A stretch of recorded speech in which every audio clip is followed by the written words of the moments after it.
কত কিছু চাইলাম, পাইলাম না, দিল না আল্লাহ, বলে না? আপনার সব দোয়া কবুল, তবে কবুল হওয়ার 3টা সিস্টেম আছে। কয়টা? চান্দোলার ভাইয়েরা মনে থাকবে? কয়টা? আপনি যত দোয়া করছেন সব কবুল, কারণ আল্লাহর কাছে কিছু চাইলে আল্লাহ ফিরাইয়া দিতে জানে না।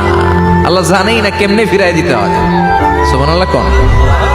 চাওয়া মাত্রই আল্লাহ বলে অ্যাকসেপ্টেড, যা কবুল, দিব দিব না এটা বলতে জানে না, চাওয়া মাত্রই বলে দিব। 3 সিস্টেম। নাম্বার 1, আপনি আল্লাহর কাছে দোয়া করলেন, চাইলেন, আল্লাহ বলে দিব, বলেই তিনি দিয়ে দেন আর আপনি খুশি হয়ে যান, পেয়ে গেলেন।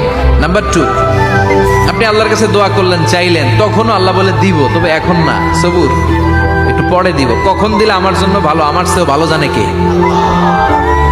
পরে দিবে। নাম্বার 3, চাইলেন, দোয়া করলেন, আল্লাহ তখনও বলে দেব, তবে এখনো না, পরেও না, কিয়ামতের দিন যেদিন বিপদে পড়বে ওই দিন দেব।